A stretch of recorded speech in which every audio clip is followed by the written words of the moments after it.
Hmm. Oh, oh.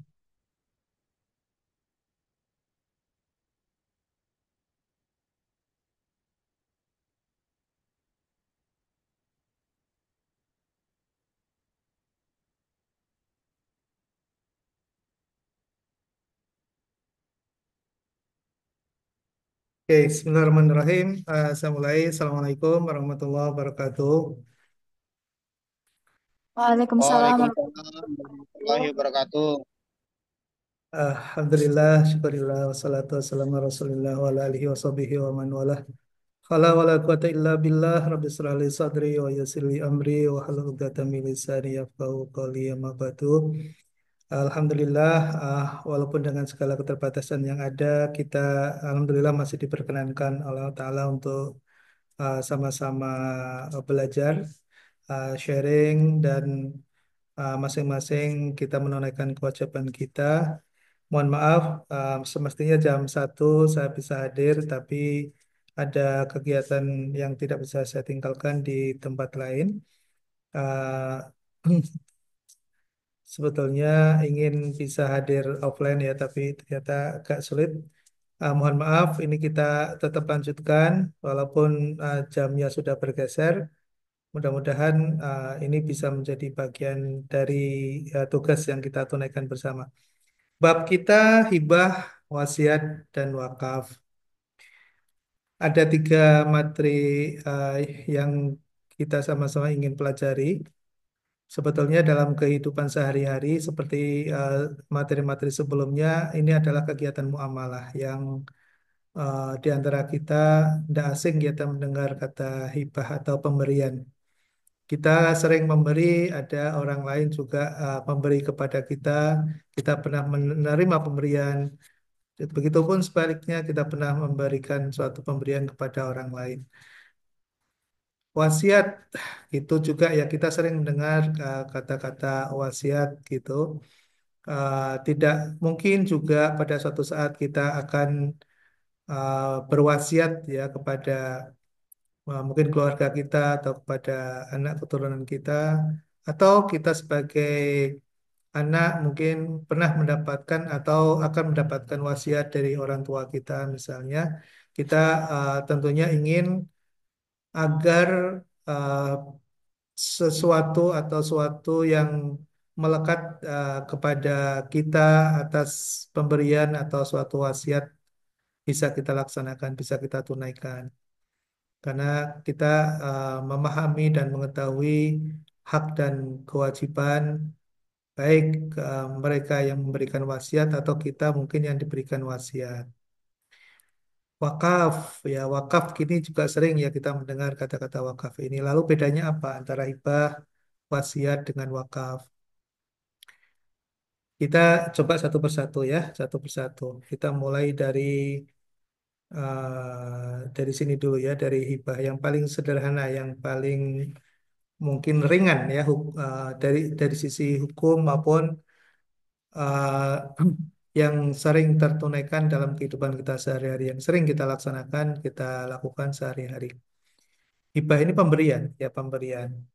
Nah, pemberian apa yang menjadi objek yaitu benda secara sukarela tanpa imbalan dari seseorang kepada orang lain yang masih hidup untuk dimiliki penerima secara penuh.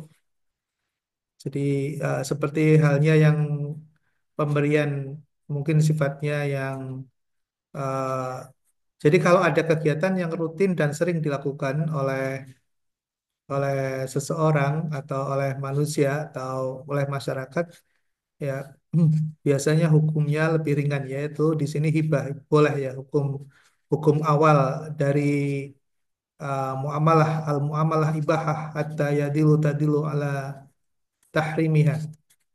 Jadi segala sesuatu kegiatan muamalah itu pada hukum dasarnya adalah boleh mubah gitu ya kecuali yang diharamkan. Nah ini uh, hibah atau pemberian ini aktivitas manusia ya yang sering uh, sering dilakukan dan menjadi aktivitas dalam kehidupan manusia.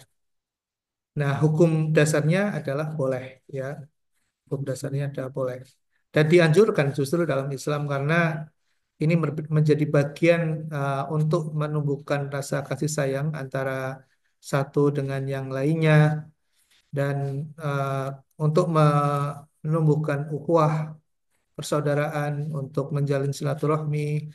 Jadi impact positif dari hibah ini banyak. Hibah ini berbeda ya nanti dengan wasiat ya karena bedanya adalah hibah ini diberikan saat yang memberi itu masih hidup gitu ya hibah. Sedangkan wasiat berlaku setelah pemberinya ya sama-sama memberikan sesuatu ya. Jadi wasiat juga memberikan sesuatu ya kepada orang lain, tapi si pemberinya itu sudah meninggal. Kalau wasiat itu baru bisa dijalankan gitu ya. Tapi kalau hibah si pemberinya itu masih hidup dan pada saat itu manfaat dari pemberian itu sudah bisa langsung dinikmati gitu ya. Bedanya di situ. Nah, ada rukun ya, selalu begitu ya dalam syariat ada rukun.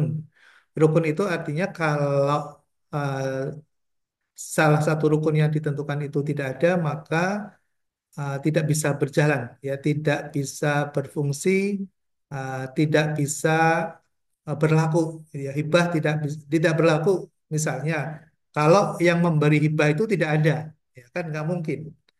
Hibah lalu yang memberi atau pemberi hibah itu tidak ada yang akan mungkin bisa berjalan itu ya rukun. Begitupun ada orang yang ingin memberi tapi yang diberi tidak ada, misalnya. Ya mahub lahu itu nggak ada, ya nggak akan bisa berjalan juga. Lalu ada yang mau memberi dan ada yang mau menerima pemberian ya hibah. Tapi ya objek yang mau diserah terimakan atau yang mau diberikan tidak ada ya nggak mungkin juga. Jadi harus ada harta hibah. Tapi ada syaratnya di situ ya sah apabila wujudnya jelas. Kemudian yang diberikan objeknya halal dan bermanfaat. Kemudian yang keempat ada sihat, ada ijab kabul. Ya, ada pernyataan pemberian dan penerimaan hibah, baik lisan maupun tulisan atau dengan isyarat yang bisa dipahami oleh pemberi dan penerima, terutama oleh penerima. Jadi kalau misalnya tiba-tiba di kamar kos kita di depan pintu tergantung makanan misalnya ya, tergantung makanan. Padahal kita nggak merasa pesan misalnya, nggak merasa memesan gitu. Nah, itu hati-hati gitu ya, jangan lalu kemudian diambil dan dimakan ya. Ya, atau misalnya ada barang misalnya, mungkin sekarang lagi musim apa online ya. Kita di marketplace gitu bisa pesan, bisa booking, bisa pesan, lalu kemudian ada barang datang. Nah, kalau belum jelas siapa pengirimnya dan siapa yang berhak untuk menerimanya, ya kita jangan jangan menerima gitu ya. Kemudian kita anggap itu milik kita, misalnya, tidak bisa. Jadi secara hukum nanti jadi haram karena belum jelas ya miliknya siapa dan diberikan kepada siapa. Lalu kemudian kita dengan sukacita menerimanya, misalnya. Ya, itu bukan rezeki, ya, itu bukan rezeki nomplok gitu ya. Dan dalam perspektif syariah kita belum bisa mengkonsumsi atau menggunakan manfaatnya. Baik, syaratnya, ya syaratnya hibah. Tidak ada paksaan ya, tidak boleh ada paksaan. Bukan untuk tujuan maksiat. Penyerahan harta dilakukan secara nyata. Jadi, misalnya kalau di marketplace itu kita misalnya ingin memberi kepada seseorang gitu. Nah, di situ kan pasti tercantum namanya gitu ya. Lalu kemudian prosesnya ada ya dari kurir yang mengirimkan misalnya. Semuanya tercatat, semuanya jelas, prosesnya juga jelas gitu ya. Dan tidak ada imbalan atau ganti rugi dari penerima. Jadi kalau misalnya kita memberikan apa sesuatu gitu, di situ uh, tidak ada mention atau pesan nanti harus dikembalikan.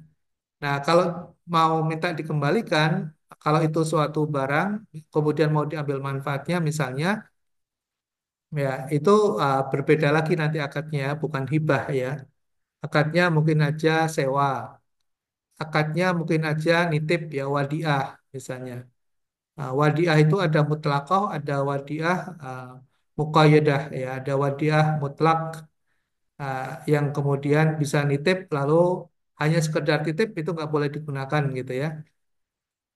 Nah, kalau wadiah atau titipan misalnya berupa wadiah muqayyadah mengikat, nah itu ada pesan bisa silakan saya nitip tapi dipakai boleh, itu boleh gitu ya. Berarti misalnya kita mau pulang kampung lalu kemudian kita nitipkan kendaraan kita pada teman kita, lalu kemudian kita akadnya ini nitip ya, bukan diberi loh gitu, nitip nitip tapi boleh dipakai misalnya. Nah, jadi akadnya bukan hibah ya, akadnya adalah wadiah nitip. Jadi memang di dalam syariah itu diatur cukup detail ya. Dan itu akan membantu kita kalau memahami dengan benar, membantu uh, karena syariah itu dihadirkan untuk mengatur kehidupan ya, tata ya pola hidup kehidupan seorang muslim agar terjadi keseimbangan, agar tidak terjadi perselisihan gitu ya, agar tidak terjadi uh, uh, perseteruan gitu, tidak terjadi perpecahan di antara suatu persaudaraan, persahabatan. Jadi diatur gitu ya, diatur. Nah, makanya eh, akad itu menjadi sangat penting untuk kita ketahui sehingga jangan sampai terjadi salah paham.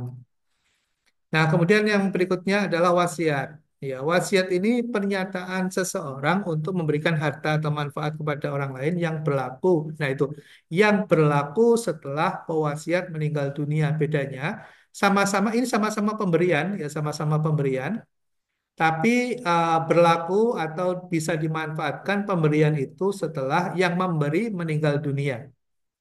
Itu wasiat, ya. Misalnya kita punya kita punya kendaraan, misalnya kita punya kendaraan, eh, lalu kemudian kita menyampaikan kepada keluarga, misalnya, ini kalau terjadi apa-apa dengan saya, misalnya, atau eh, tiba-tiba saya nggak ada, ini saya titip, saya bukan titip ya, saya wasiat, ya saya wasiat ini motor saya berikan kepada adik saya, misalnya gitu. Nah, ketika yang memberi wasiat itu masih hidup, itu nggak berlaku tuh. Kendaraan masih milik, ya masih milik yang hidup tadi, milik seorang kakak tadi misalnya. Ya, dia punya adik misalnya. Nah, lalu kemudian kalau misalnya ternyata tidak meninggal misalnya, uh, lalu pertanyaannya apakah kepemilikannya itu berpindah kepada adiknya? Tidak, gitu ya. Wasiatnya tidak berlaku kalau si pemberi wasiat itu masih hidup, ya masih hidup nggak berlaku. Jadi adik nggak boleh menuntut kan kan kakak udah wasiat gitu. Ya memang betul udah wasiat gitu, tapi kan masih ada gitu. Jadi nggak berlaku gitu. Pulang itu didoain gitu kakaknya nggak juga gitu ya. Jadi intinya adalah bahwa wasiat itu berlakunya setelah yang memberi wasiat meninggal dunia gitu ya. Nah, hukum wasiat itu wajib wajib bila bila gitu ya, bila berkaitan dengan hak Allah. Misalnya membayar zakat atau membayar kafarat. Itu misalnya uh, nanti kalau meninggal, misalnya saya meninggal, misalnya zakat-zakat yang belum tertunaikan minta untuk dilunasi. Saya punya hutang-hutang atau saya ada denda apa gitu ya, uh, dilunasi gitu ya. Misalnya begitu, itu berpesan kepada ahli waris. Nah, maka itu menjadi wajib tuh untuk dilaksanakan oleh ahli waris ya. Ketika misalnya tidak ada, maka itu yang harus didahulukan. Walaupun di dalam hukum waris, mawaris kemarin kita sudah pelajari salah satu salah satu langkah yang harus yang menjadi kewajiban bagi ahli waris ketika akan menerima waris ya dari mungkin orang tua mereka atau saudara mereka gitu. adalah kewajibannya menyelesaikan kewajiban-kewajiban yang meninggal, yang mewariskan, gitu ya. Jadi termasuk hutang harus dilunasin dulu, hutang-hutang semuanya. Lalu kemudian kalau misalnya nggak tersisa, misalnya nggak tersisa, gitu, ya yang kurangnya itu menjadi kewajiban ahli waris. Ya, jadi kalau al-mawar kemarin kita sudah pelajari ya di ilmu faraid ya. Jadi itu yang harus didahulukan. Tuh. Nah, menjadi sunnah.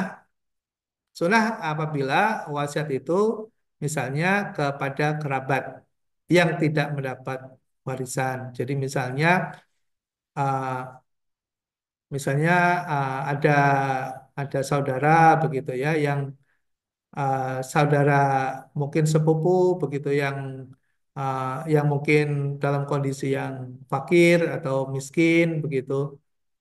Ya, kita punya, misalnya kita punya saudara gitu ya, kita punya saudara kandung misalnya. Saudara kandung ini kebetulan uh, hidupnya kurang berkecukupan gitu ya. Pas-pasan atau bahkan bisa disebut katakanlah miskin begitu. Tapi kita kok punya gitu ya. Kita termasuk the have lah gitu ya, misalnya punya gitu. Lalu kemudian kita bilang kepada wasiat kepada ahli waris, tolong nanti uh, saya punya tanah di situ, ada rumah kecil, berikan kepada saudara saya, misalnya gitu ya, berikan kepada saudara saya gitu. Nah, asal tidak lebih dari sepertiga ya dari yang itu sunnah untuk dilakukan karena untuk membantu saudaranya, kerabatnya gitu ya, yang memang membutuhkan sekali gitu. Makruh jika hartanya itu sedikit ya, hartanya sedikit, nah, ahli warisnya banyak misalnya. Haram jika untuk kemaksiatan atau merugikan ahli waris. Nah, itu beberapa hukum wasiat yang bisa berubah kondisinya sesuai dengan apa yang diwasiatkan. Nah, rukun dalam wasiat. Rukun ini seperti tadi kita sampaikan, kalau hilang salah satunya maka tidak akan bisa berjalan. Wasiat tidak akan bisa dijalankan. Apabila misalnya mushi atau yang pemberi wasiat tidak ada, yang akan mungkin ada wasiat, gitu ya. Penerima wasiat, mushalahu, mushalahu misalnya tidak ada yang kita mau berikan ya nggak akan mungkin ya, yang tidak ada yang mau diberikan, eh, penerimanya tidak ada yang nggak akan mungkin ada wasiat. Atau tidak ada hartanya gitu ya, mewasiatkan tapi tidak ada hartanya, ya mushabih, ya nggak bisa juga, nggak akan bisa berjalan, barang atau bendanya tidak ada. Dan tidak ada sihat, ya tidak ada pernyataan, ya wasiat lisan atau tulisan, tidak ada yang ditulis yang disampaikan, I- itu tidak akan ada wasiat, yaitu rukunnya. Lalu syarat yang memberikan maupun yang menerima itu harus, pemberi terutama itu harus balik ya, pemberi harus balik, berakal. Artinya dalam kondisi sehat, dalam kondisi tidak ada gangguan jiwa, ya, tidak ada paksaan.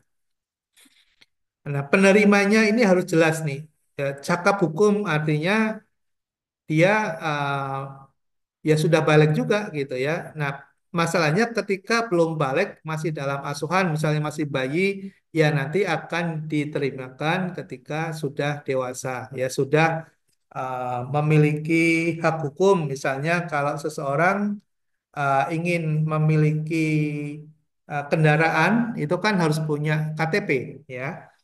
Kalau mau beli kendaraan atau mau beli tanah misalnya. Sama juga ketika dia menerima pemberian berupa tanah atau berupa kendaraan begitu, ya dia harus cukup umur ya. Salah satu ciri cukup umur itu adalah dia sudah mendapatkan pengakuan sebagai warga negara, yaitu berupa KTP. Nah, di situ dia bisa mengurus kepemilikannya. Penerima wasiat harus jelas cakap hukum, bukan ahli waris, kecuali diizinkan ahli waris lain. Jadi wasiat ini eh, barangnya ini, penerimanya ini Bisa saja bukan ahli waris, tapi kalau ahli waris boleh nggak boleh juga. Jadi wasiat itu bisa diberikan kepada ahli waris maupun bukan ahli waris bisa. Harta yang diwasiatkan itu harus milik pewasiat. Artinya ketika ada harta yang ingin diberikan misalnya kepada seseorang, apakah itu ahli waris atau orang lain, itu penuh menjadi milik uh, pewasiat. Ya, kalau kemudian itu masih juga menjadi milik bersama, ada orang lain yang memiliki itu nggak boleh untuk diwasiatkan. Lalu kemudian objeknya halal ya, dan jelas, ya wujudnya jelas, barangnya jelas. Batasan wasiat, ada batasan ketika seseorang ingin um, mewasiatkan hartanya kepada orang lain, apakah itu keluarganya ataukah orang lain, tidak boleh lebih dari sepertiga. Jadi maksimal sepertiga. Itu kalau di persentase berarti 33,3% itu maksimal dari total harta yang dimiliki pewasiat.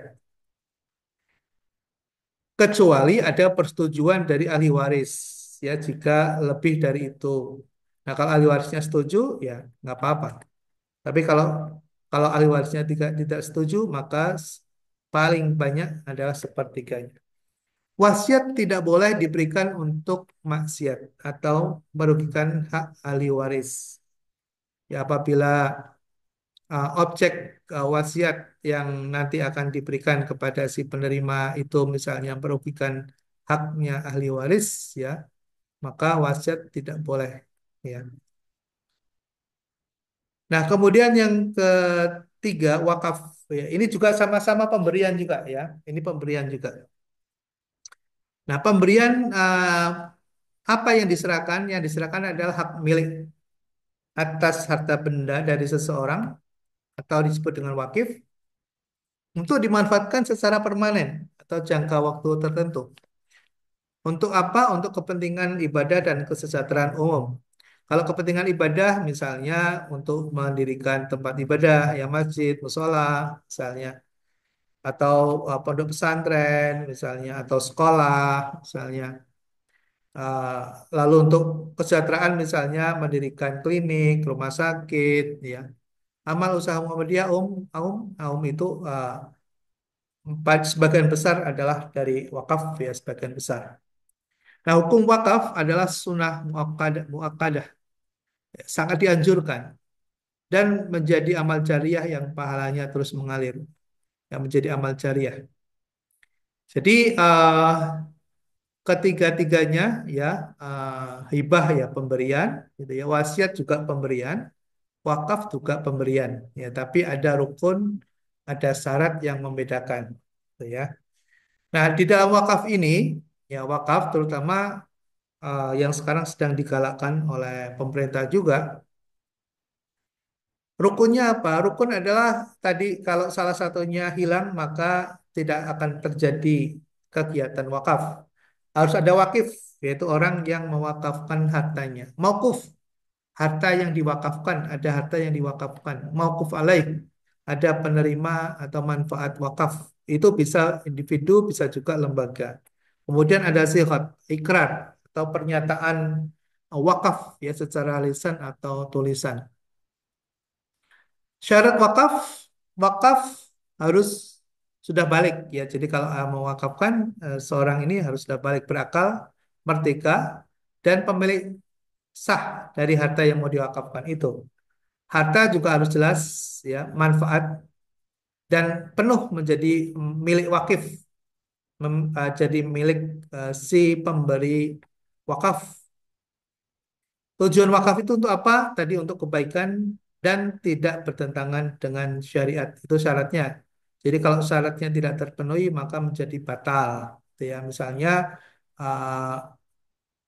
Misalnya tujuannya misalnya untuk maksiat misalnya maka batal ya wakafnya.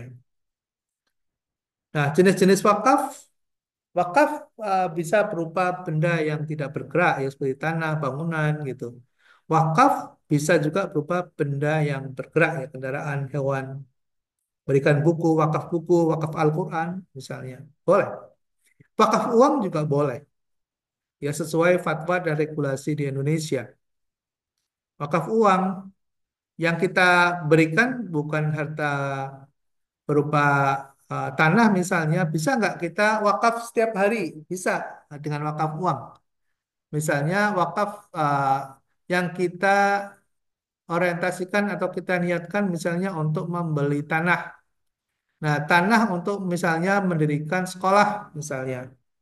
Lalu kemudian kita beramai-ramai uh, wakaf ya, membeli tanah itu. Boleh nggak kita pemberiannya misalnya dalam bentuk uang misalnya? Boleh. Nah, wakaf produktif juga boleh dimanfaatkan untuk usaha yang hasilnya untuk kemaslahatan umum, ya, wakaf produktif. Jadi kita membelikan sesuatu yang kemudian sesuatu itu bisa menghasilkan, lalu kemudian hasilnya itu dimanfaatkan untuk kemaslahatan umum. Itu boleh. Ya, contoh apa nih wakaf produktif? Ya, bisa saja kita uh, beli obligasi sukuk misalnya, ya sukuk. Lalu kemudian kita ikrarkan gitu ya, masuk ke BWI ya, ke Badan Wakaf Indonesia. Lalu kita mencatatkan bahwa hasil suku ini akan saya wakafkan. Tapi sukunya tidak diwakafkan, tapi hasilnya saya wakafkan. Boleh.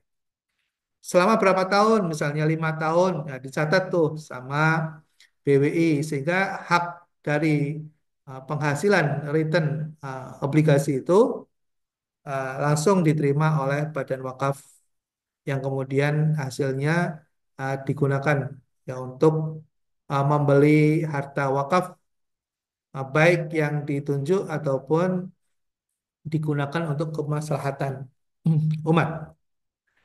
Pengelolaan wakaf di Indonesia, ya wakaf dilakukan oleh nazir. Jadi kalau pengelolaan itu kita harus menemui seseorang atau lembaga yang mendapatkan otoritas ya yang diberikan suatu kewenangan untuk mengelola. Jadi kita uh, di Indonesia itu sudah diatur. Kita nggak bisa misalnya wakaf lalu kemudian kita datang kepada seseorang yang nggak jelas misalnya, lalu kemudian kita mengatakan ini untuk wakaf saya gitu. Nah, itu menjadi tidak sah karena yang kita berikan itu bukan nazir. Jadi ada pihak yang kemudian memberikan mencatat ya kemudian mendokumentasi, kemudian mengeluarkan dokumen dan kemudian mengurusnya. Ya, misalnya kita ada tanah, lalu kemudian kita wakafkan untuk masalah, maka kita serahkan ke nazir. Nazir nanti yang akan mengurus, kemudian mendokumentasikan dan memindahkan hak kepemilikannya menjadi wakaf. Ya, misalnya kita tanah punya sertifikat pribadi, lalu kemudian kita datangkan nazir, lalu kemudian diterima oleh nazir untuk wakaf. Nah, nanti itu sertifikatnya akan diganti nama tuh. Misalnya dari eh, siapa ya, dari A, kayak kemudian di situ akan diubah menjadi milik wakaf. Nah, nazir dapat berupa perseorangan yang sudah ditunjuk dan diberikan hak ya untuk mengelola wakaf. Bisa juga organisasi atau badan hukum. Dan wajib yang melaporkan pengelolaan wakaf secara transparan dan akuntabel.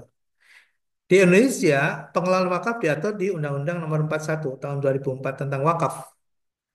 Dalam hal ini diawasi oleh Badan Wakaf Indonesia, ya BWI. Jadi di Indonesia sudah ada Badan Wakaf. Kalau amal zakat ya, kalau zakat beda lagi ya. Zakat, infak, sedekah masuknya tidak di sini, ya masuknya di LAS, ya lembaga amil zakat. Ya, di Indonesia ada badan juga seperti BWI namanya Basnas ya, Badan Amil Zakat Nasional. Oke ya, ini isi undang-undangnya, ini dasar hukumnya. Ya, semua apa yang kita tadi diskusikan semuanya merujuk kepada Al-Quran dan Al-Hadis ya, nanti bisa dipelajari.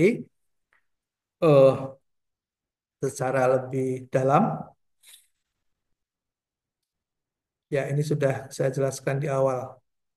Nanti kalau ingin jadi nazir, bisa datang ke BWI, lalu kemudian kita bisa ikuti pelatihan, gitu ya, bisa ikut pelatihan, lalu kemudian kita terima sertifikat, nah sertifikat sebagai nazir.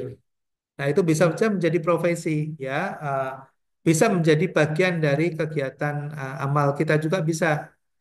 Jadi teman-teman mahasiswa yang mungkin berniat sebagai aktivis misalnya untuk aktivitas sosial misalnya, namun juga berpenghasilan ya karena Nazir itu juga kalau kita sudah tersertifikasi lalu kemudian kita diberikan tugas oleh PWI ya kita dapat penghasilan juga ya sama dengan di Basnas ya kalau kita walaupun ngurusi sosial tapi karena ada kelembagaannya di situ kita bisa mendapatkan penghasilan atau pendapatan dan pendapatan itu sah halal juga ya karena memang di dalam pengelolaan zakat, infak, sodakoh dan wakaf itu si pengelola itu memiliki hak ya sebagai pengelola ya sebagai kalau di zakat ada nazir gitu ya kalau uh, di zakat infak sodakoh juga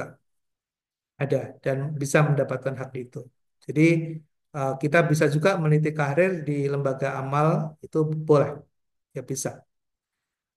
Nah, pertanyaannya terus apa kewajiban nazir misalnya? Ya dia tadi ya mengembangkan wakaf ya karena punya membangun dan mengembangkan wakaf agar wakafnya itu bermanfaat, menjalankan syarat-syarat yang sudah ditetapkan, mempertahankan harta wakaf tadi ya dari tuntunan pihak lain dalam urusan peradilan. Mengusahakan hasil maksimal dari harta wakaf.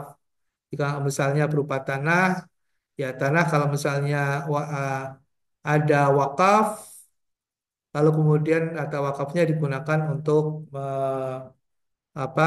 dirikan sekolah atau rumah sakit misalnya, ya benar-benar bisa menghasilkan ya, manfaat.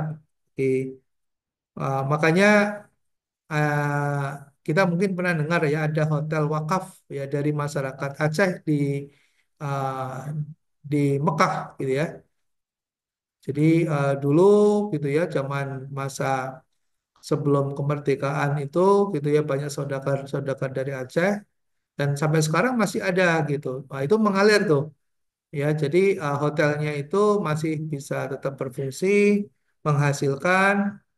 Nah, dan si wakifnya itu meminta untuk mendonasikan hasil dari hotel itu untuk kemaslahatan umat ya. Jadi orang misalnya saya dengar nih tapi saya belum melihat dokumennya tapi uh, hal itu waktu saya ke Aceh juga saya menanyakan itu dan ternyata memang ada ya di sana dan memang hanya diberikan untuk warga warga Aceh saja masyarakat Aceh gitu yang bepergian ataupun yang menjalankan ibadah haji itu ada keringanan karena ada bantuan donasi dari hasil para wakif uh, yang mewakafkan hartanya untuk mendirikan hotel di sana gitu. Nah, itu mengalir tuh ya, mengalir pahalanya. Baik, itu untuk menambah materinya. Materinya boleh diunduh ya uh, di email ya, di laman ya di laman di bagiaconsulting.com bisa diunduh. Silakan kalau ada yang mau didiskusikan, Mas Abi dan teman-temannya katanya lagi berkumpul ya di ada yang mau ditanyakan, Mas Abid, Mbak Suci, Mas Fakih, Mas Naldi. Nanti silakan nanti dikerjakan ya seperti biasa kuisnya, kerjakan karena itu nanti akan terekam dan eh, ada nilai sayang nanti kalau kelewat ya. Nanti pembaginya sama tapi nggak ada isinya. Nah, nanti hasilnya menjadi kurang bagus itu total rata-ratanya. Oke, baik. Mas Naldi, ada yang mau ditanyakan? Mas Vero, Mbak Suci, Mas Fakih, boleh dibuka kameranya, kita bisa foto Mbak Suci, Mas Fakih, Mas Naldi.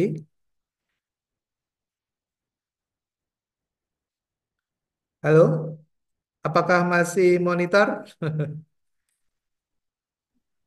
Iya, Pak. Ya, boleh dibuka camnya, kita foto. Ya, Mbak Suci, Mas Fakih dan teman-temannya masih ada di ruangan apa bareng sama-sama dengan Mbak Suci? Mas Naldi. Saya di rumah, Pak. Oh, Mas Fakih di rumah. Mbak Suci kelihatannya di kampus ya. Mas Naldi, Mas Vero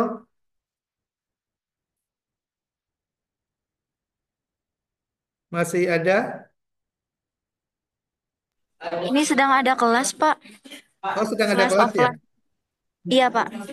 Oh, baik, baik, baik. Kalau gitu kita segera tutup saja biar semuanya bisa berjalan. Terima kasih. Kita tutup dengan kafaratul majelis. Bismillahirrahmanirrahim. Subhanallah wa bihamdika asyhadu an la ilaha illa anta astaghfiruka wa Baik. atubu ilaik. Baik. Assalamualaikum warahmatullahi wabarakatuh. Waalaikumsalam warahmatullahi wabarakatuh.